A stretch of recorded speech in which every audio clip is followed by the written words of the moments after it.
So there's this idea called extended adolescence, which admittedly I first took to mean this or this or this. And just saying, I'm like 2 of 3 of those things. But in finances, it's all about those of us who may never cut the financial cord with our parents. Using the bank of mum and dad to get into your first property. You're in your mid-20s and still live at home with mum and dad?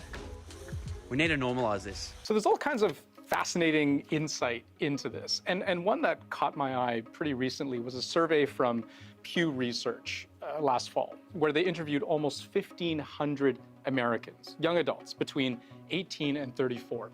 And get a load of this. One question to those who didn't already consider themselves financially independent was, how likely is it that you will eventually become completely financially independent from your parents?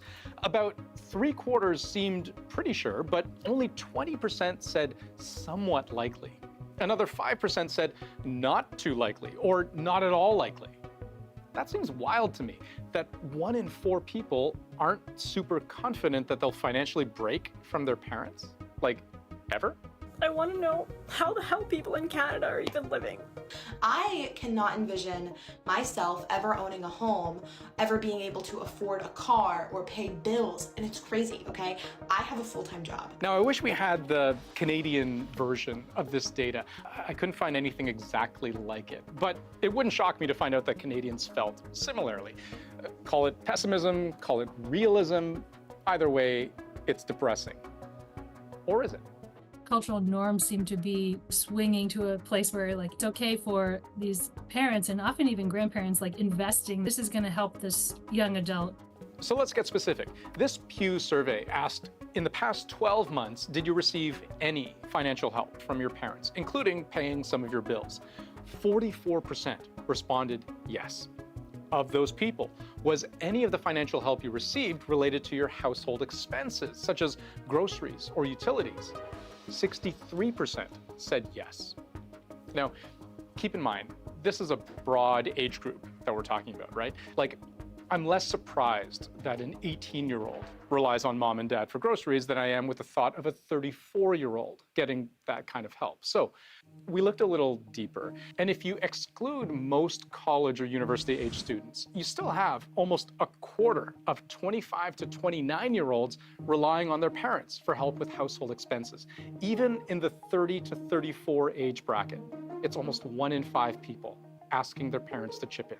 I was actually a bit shocked just looking at those numbers, because you would think that moderate expenses like groceries and streaming and utilities shouldn't, the average adult should be able to manage that. And I get it. The price of gas shot up. Rent is more expensive than ever. Even bacon. Not bacon. But it's actually wrong to call this financial stickiness with our parents a new thing. Well, I think it all goes back to a lot more people just living at home. So when you ask them, who is paying for groceries? Well, if I'm just picking up food in my parents' kitchen. And it's a bit cyclical. Look at this. In the early 1900s, according to the US Census, 41% of 18 to 29-year-olds lived at home with their parents. Through the decades, this number increased. 42% in the 20s, 43% in the 30s, and by the time the 40s roll around, a record high, 48%. You know what else happened between the 30s and the 40s? 1929. The financial house of cards collapses, and the overinflated stock market plunges into a Great Depression. These kinds of macro events can really have longer term impacts, even than their endurance, right? Those intergenerational relationships might become more interdependent during those tough times. And we should say the actual percentage of young adults living at home during the peak of the Great Depression, so between the 30s and 40s, might be much higher, but there's no census data for that in-between period. The point is, when times get tough, families circle the wagons. We also saw this again pretty recently. The rate of young adults living with their parents did drop sharply in the 50s and 60s, but started steadily rising again. And look at the Great Recession from 2007 to 2009, a sharp uptick. And then, as we approach 2020, look where the number stood in February compared to about 5 months later. That was the pandemic. And for young adults, it might have altered their trajectory. Maybe they moved back home, maybe they, required different kind of investment in their university education or whatever it is that they were doing.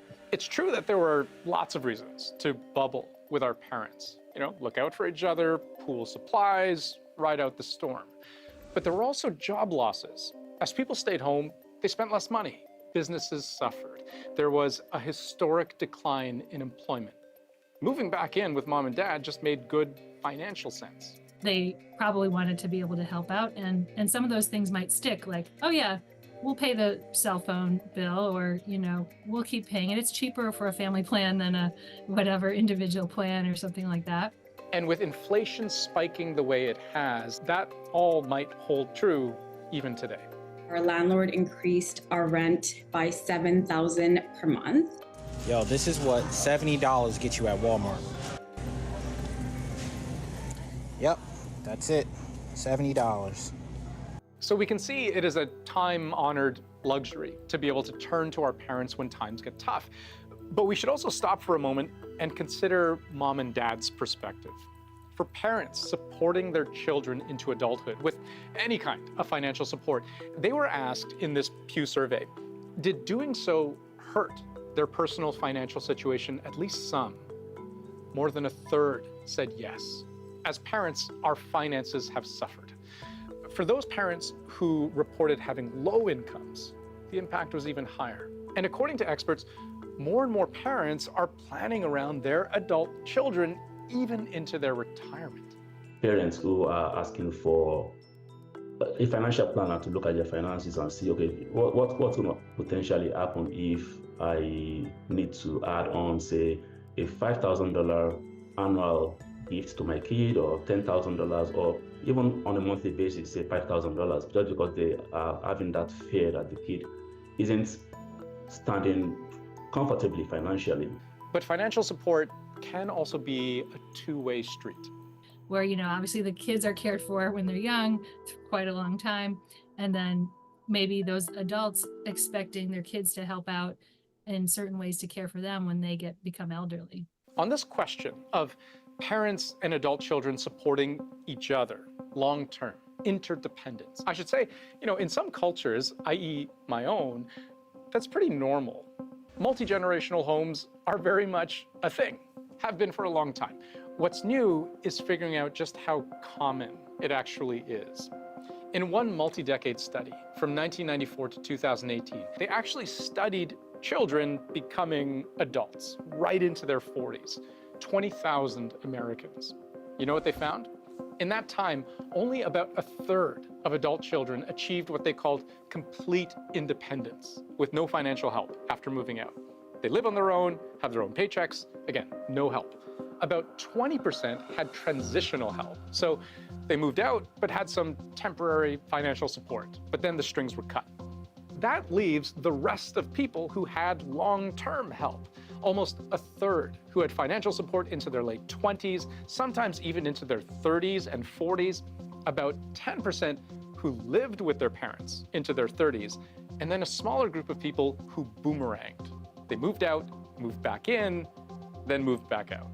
We have less empty nesters than we would have had, say, 10 years ago, 20 years ago. Just because you're having more adult kids living at home, wages haven't really kept up with the inflation rates over the last few years. So when you marry these two together, lower wages compared to the cost of living, then when people can actually get the benefit of staying at home, they take that opportunity more often than they would have, say, in the previous decade.